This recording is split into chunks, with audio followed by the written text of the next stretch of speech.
طيف البث قدم بحر التهاني للأخ الأستاذ أيمن مبارك الخضر الجيبين بمناسبة فوزه برئاسة نادي المريخ ونيله ثقة الجمعية العمومية مع إخوانه في المجلس الجديد. مبروك لا خير. بارك الله فيك دكتور مزمل. نقول لك كل عام وانت بخير، والشعب السوداني بكل خير وسنة جديدة وسعيدة على كل الأمة السودانية.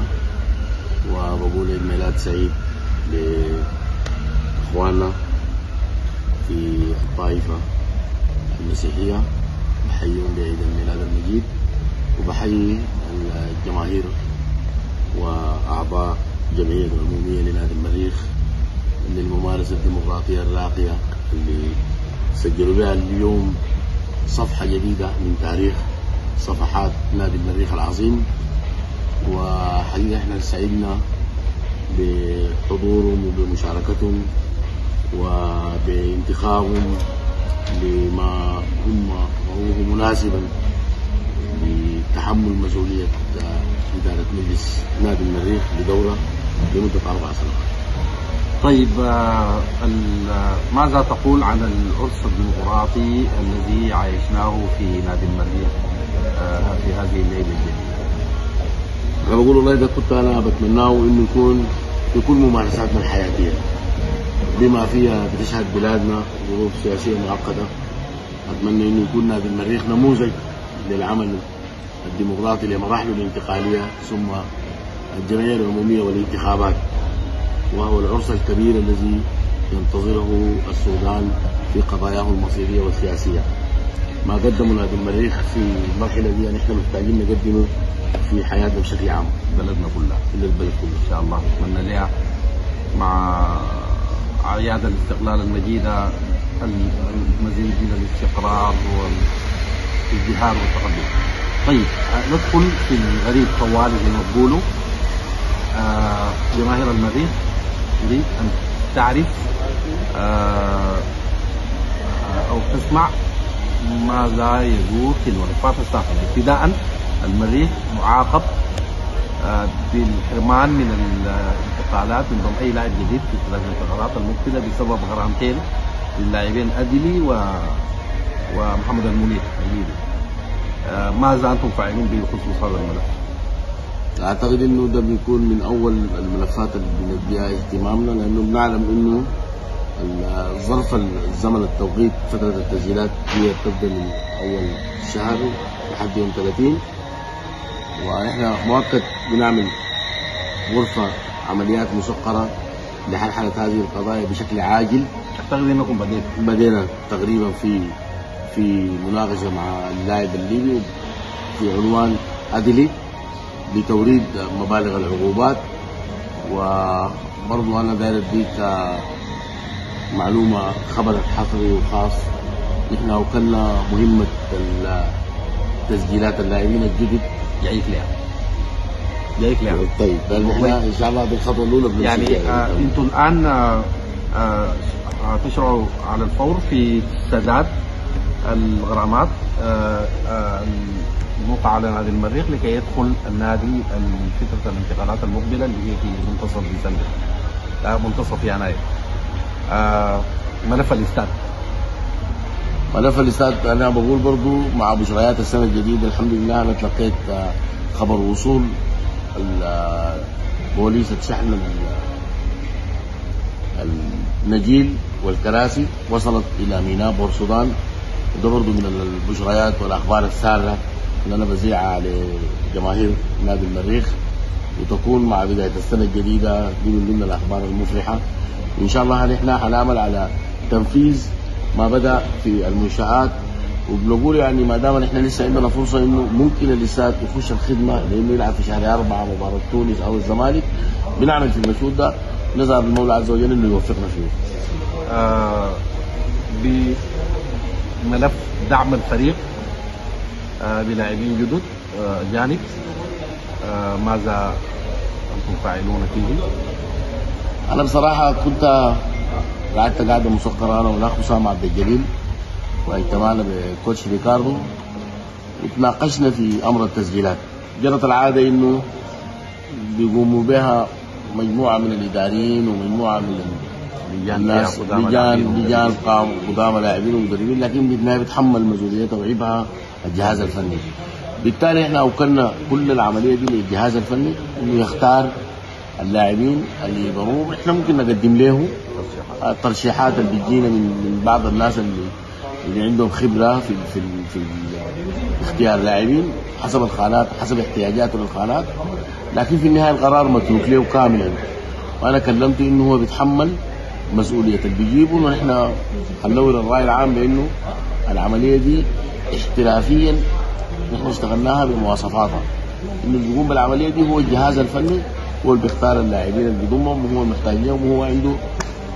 هل صحيح انه ريكاردو اختاركم برغبته في تعاقد مع 4 لاعبين رشحهم هو اتكلم عن انه هو في الارجح العام انه يكون في لاعبين برازيليين وبيعرفون وبيعرف نتائجهم، وبعتقد انه هو عنده تجربه في لاعب برازيلي برضه ليما لقى قبول ولقى قدم عرض كويس، وده كان من اختياراته الموفقه للكره السودانيه للمريخ على وجه الخصوص.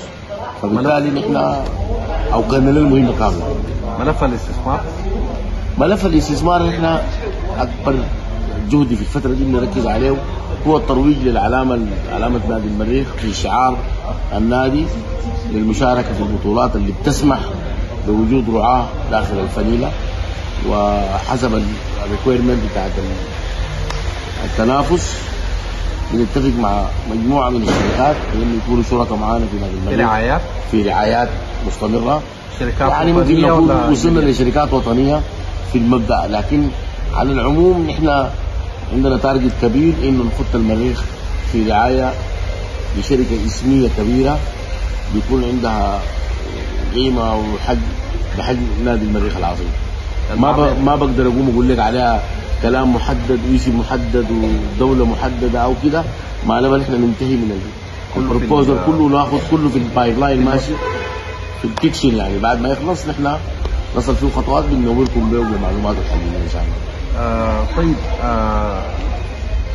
هل انت متفائل بالمريخ في دور المجموعات؟ انا متفائل جدا بالمريخ، لان انا اكون تابعت معك مباراه المريخ في الأبيض وكيف كانت مرهقه، وكنا بنتابع مع بعض مباراته مع اهلي طرابلس في بنغازي، كانت كيف سير المباراه مشى، ونحن بنقول متفائلين. في النهايه كل ما له الفريق بيمشي من الافضل للافضل، حصل تغيير في الجهاز الفني وشفنا النتائج في الفتره اللي فاتت ظهرت شكلها كيف. نحن بقول لك نحن سوفر قبلانين بالحاجه اللي بتحصل هسه، لكن ده المتاح من اللاعبين. خلينا نقول احنا عندنا فرصه نجيب لاعبين جداد وبعد نعمل اعداد افضل، تحضيرات افضل بالنسبه لنا. نحن جاهزين نهيئ مناخ كامل للجهاز الفني بحيث انه نلقى النتيجه كويسه. طيب تردد اليوم ان مجلس اداره نادي الهلال قرر سحب الموافقه التي قدمها للمريخ في استاد الهلال. هل حسب علمك تلقيتم او تلقى النادي اي شيء رسمي او مخاطبه او اخبار من نادي الهلال؟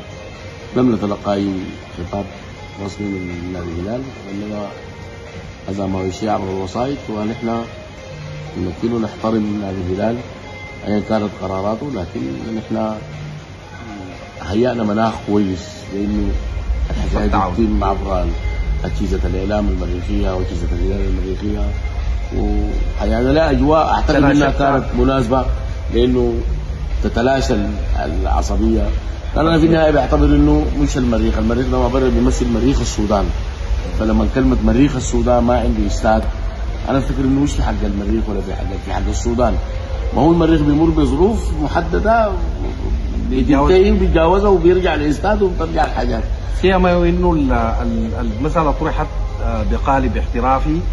الاخوان في نادي الهلال تحدثوا عن ان ملعبهم متاح او مطروح للاستثمار، والمريخ قبل هذه الرؤيه وتوصل الى اتفاق يحفظ حقوق الهلال ويخدم مصالح المريخ.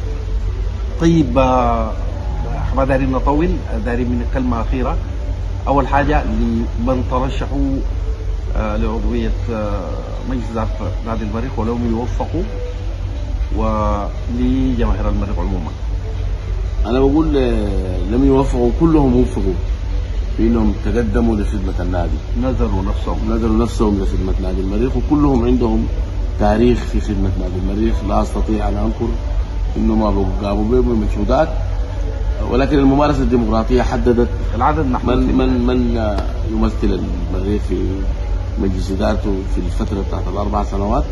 لكن أنا بقول لهم مجلس إدارة نادي المريخ مفتوح لكم، انتوا عندكم رأي، عندكم وجهة نظر، انتوا كمرشحين كلكم في فرص كبيرة في داخل مجلس إدارة نادي المريخ متاحة لأنكم إن نتعاون معاكم فيها من البداية. يعطينا بيبان، لأنه نحن في النهاية ظللنا نتكلم من بدايتنا إنه نحن خطابنا خطاب ودي، يعني خطاب محبة لكل الناس، إنه الناس تستمتع بالكورة وتبعد عن المهاتنة اللي ما بتقدم حاجة لا للمريخ لا للرياضة في السودان.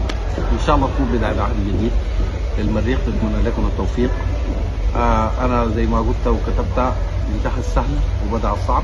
مؤكد 4 سنوات تواجهكم فيها ملفات عديدة ويجزوكم فيها عمل ضغط وشاق. نتمنى من المولى عز وجل أن يوفقكم، ونناشد جماهير المريخ بأن تدعم مجلس الجديد وأن تلتف حوله، وأن يجتمع كل أهل المريخ على كلمة السواء لكي نرى المريخ العظيم في المكان الذي نحب أن نراه فيه.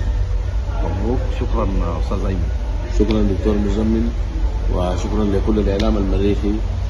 ونحن بقول لك ابتعدنا من ضغط المريخ لنعود بألغ جديد لخدمة هذا الكيان العظيم. أنا شاكر ومقدر لك ولمجهوداتك اللي قاعد تعمل بها تجاه ناديك اللي بتحبه. موفق دوما إن شاء الله. شكرا لك.